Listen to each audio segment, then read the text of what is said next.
할렐루야. 연일 날씨가 춥습니다. 이 추위에 건강관리 잘 하시길 바랍니다. 또 길을 가실 때에도 빙판에 주의하시고 천천히 또 주의하면서 걸으시기를 바랍니다. 오늘도 하나님을 예배하는 여러분들 가운데 넘치는 하나님의 사랑과 은혜가 충만하시기를 소망합니다. 기도하겠습니다. 아버지 하나님 감사드립니다. 우리가 무엇이간데 이렇게 사랑해 주시고 또 새로운 생명과 기회를 주셨나이까. 아버지 하나님, 오늘도 하나님의 사랑에 빠져 살기를 원합니다. 하나님의 은혜에 잠겨 살기를 원합니다. 우리가 어떠한 상황, 어떠한 일을 만나든지 하나님의 사랑과 은혜를 기억하게 하여 주시고 하나님의 사랑과 은혜를 붙잡고 무슨 상황이든지 어려운 상황이든지 헤쳐나올 수 있도록 인도하여 주옵소서. 하나님이 우리를 사랑하신다는 사실을 날마다 기억하며 항상 기억하며 살게 하여 주옵소서. 아버지 하나님, 오늘도 하나님께 예배하는 이 예배의 자리에 강림하여 주셔서 우리 한 사람 한 사람을 만나 주시고 오늘도 하나님의 은혜에 잠길 수 있도록 인도하여 주옵소서. 오늘도 주시는 귀한 말씀을 통해 우리의 영이 열리게 하여 주시고 오늘도 주시는 말씀 따라 순종하며 살아갈 수 있도록 인도하여 주옵소서. 예수 그리스도의 이름으로 기도하옵나이다. 아멘. 다 함께 찬송가 384장 찬양 드립니다.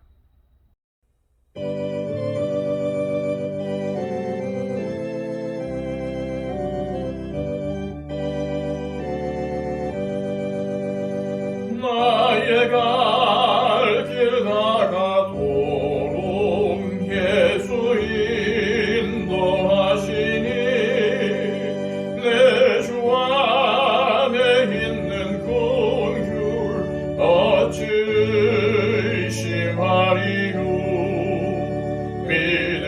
믿음으로 사는 자는 하늘 위로 받겠네.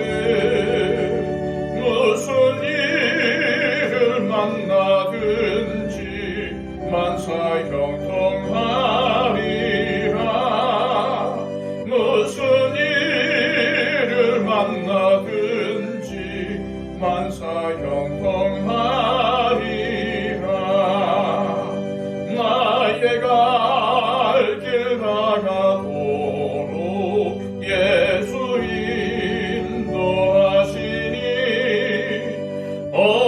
어려운 일 당한 때도 족한 은혜 주시네. 나는 심히 고단하고 영혼 매우 가라나. 나의 앞에 반석에서 샘물 나게 하시네. 나의 앞에 반석에서 샘물 나게 하시네. 나의 갈 길 다가도록 예수 인도하시니 그의 사랑 어찌 큰지 말로 할 수 없도다. 성령 강화받은 영혼 하늘 날아갈 때에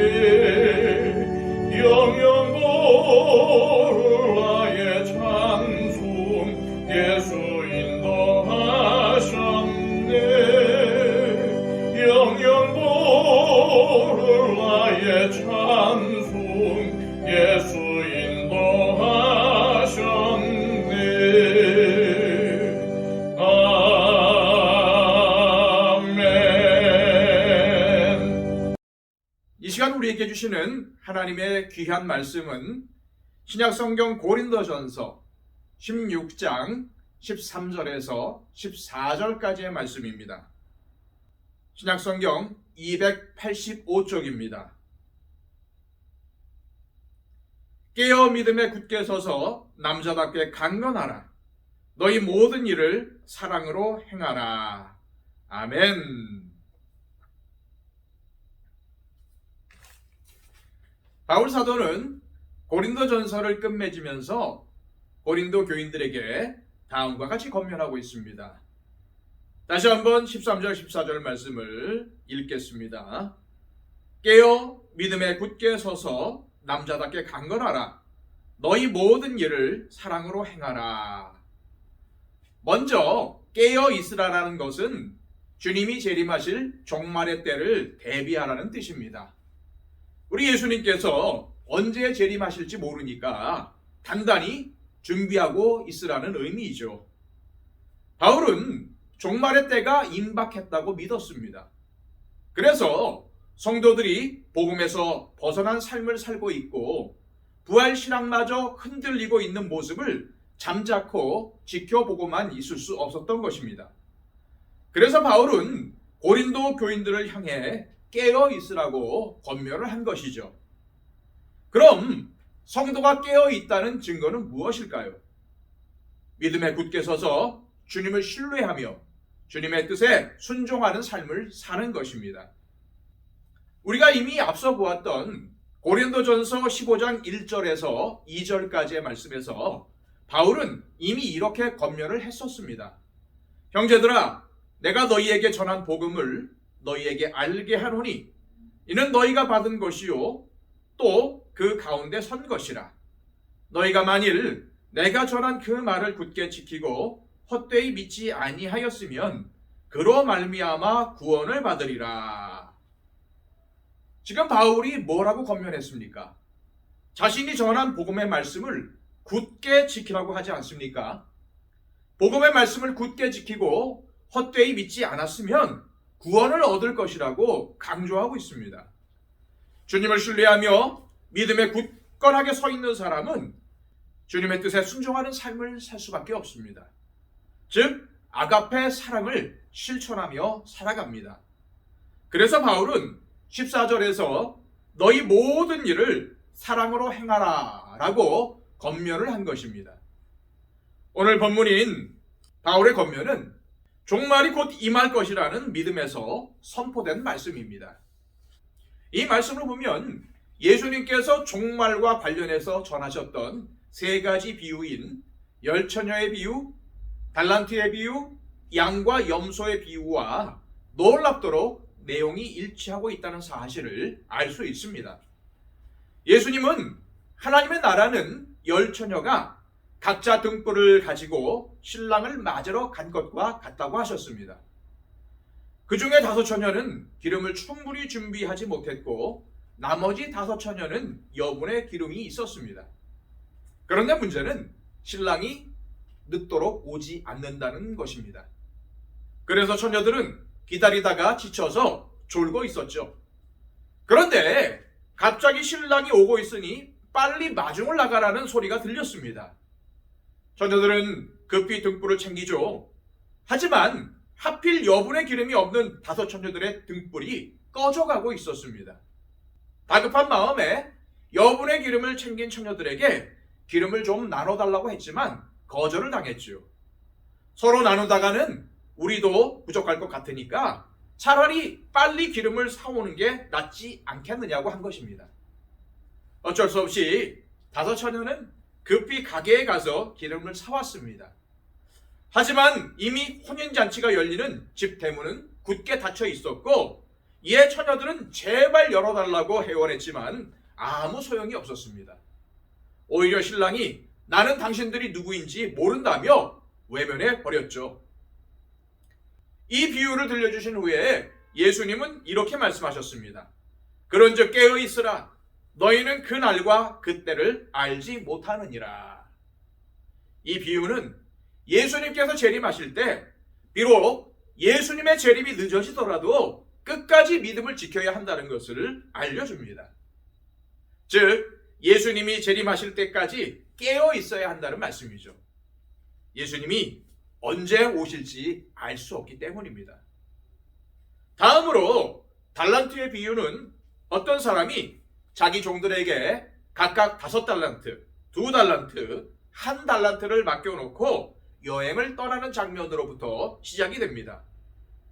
나중에 주인이 돌아와서 정산을 해보니 5달란트 받은 종은 장사를 해서 5달란트를 더 남겼고 2달란트를 받은 종도 2달란트를 더 남겼습니다.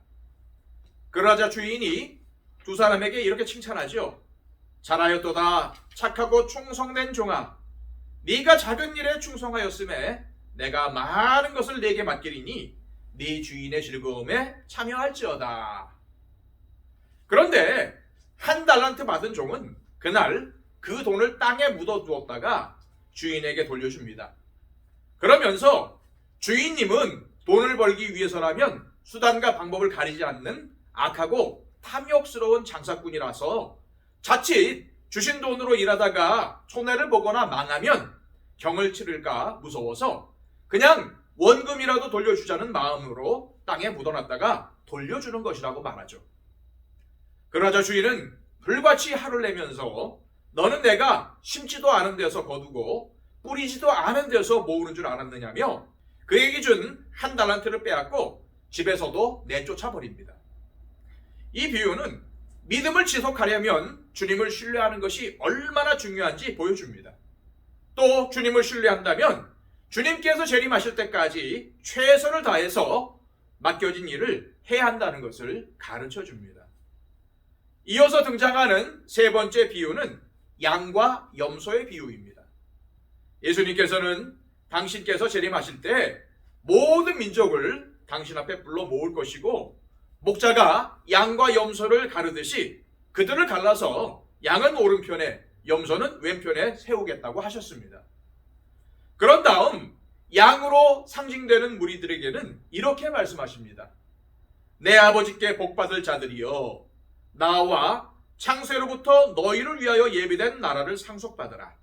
내가 줄일 때에 너희가 먹을 것을 주었고 목마를 때에 마시게 하였고 나그네 되었을 때에 영접하였고 헐벗었을 때에 옷을 입혔고 병들었을 때에 돌보았고 갇혔을 때에 와서 보았느니라. 이 말을 들은 양에 속한 무리는 우리가 언제 주님을 이렇게 섬겼느냐고 묻죠. 그러자 예수님은 내가 진실로 너희에게 이르노니 너희가 여기 내 형제 중에서 지극히 작은 자 하나에게 한 것이 곧 내게 한 것이니라 라고 말씀하십니다. 이 비유는 주님이 오실 때까지 성도들은 어떠한 일에 최선을 다해야 하는지 알려주고 있습니다. 즉 아가페 사랑의 삶입니다. 예수님은 이런 삶을 살지 않는 사람들은 영벌에 처하게 될 것이라고 경고하십니다. 이제 우리는 바울이 왜 고린도 교인들에게 편지를 끝맺는 과정에서 깨어 믿음에 굳게 서서 남자답게 강건하라, 너희 모든 일을 사랑으로 행하라 라고 권면했던 이유를 알 수 있습니다. 그것은 예수님께서 재림하실 때 한 명도 예외 없이 고린도 교인들이 부활의 영광에 참여하며 영생하기를 바라는 마음 때문이었습니다.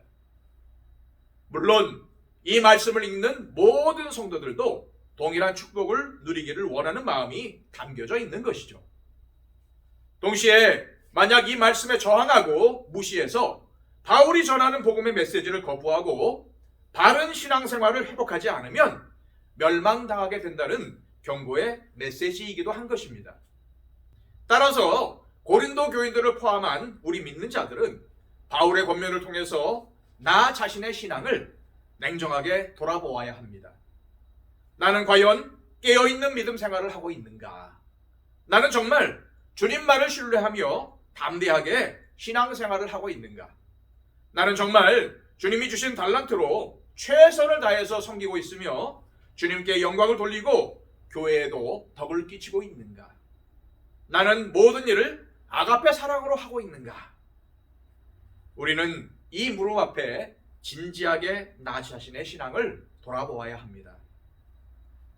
이 시간 기도하실 때 주님, 내가 영적으로 깨어 있어 주님의 재림을 기다리는 삶, 믿음에 굳게 서서 강건하며 모든 일을 사랑으로 행함으로 주님께 칭찬받는 삶을 살아 주님께서 재림하실 때에 기쁨으로 주님을 맞이할 수 있는 축복을 누리게 해달라고 기도하시기를 바랍니다.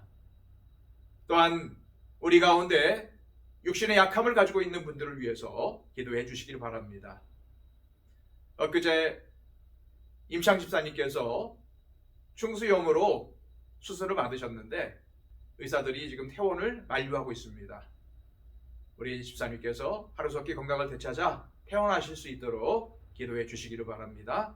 아울러 우리 박영채 집사님과 이복진 권사님의 건강을 위해 기도해 주시고 우리 가운데 육신의 약함을 입고 있는 모든 분들을 위해서 중보해 주시기를 바랍니다. 또한 우리 교회가 주님께서 칭찬하시는 교회, 주님의 재림을 기다리며 주님께서 맡겨주신 사명을 잘 감당하는 교회가 되게 해달라고 기도해 주시고요. 이 땅 가운데 복음을 들고 산을 넘는 우리 선교사님들을 위해서도 기도해 주시기를 바랍니다. 우리 다 함께 기도하겠습니다.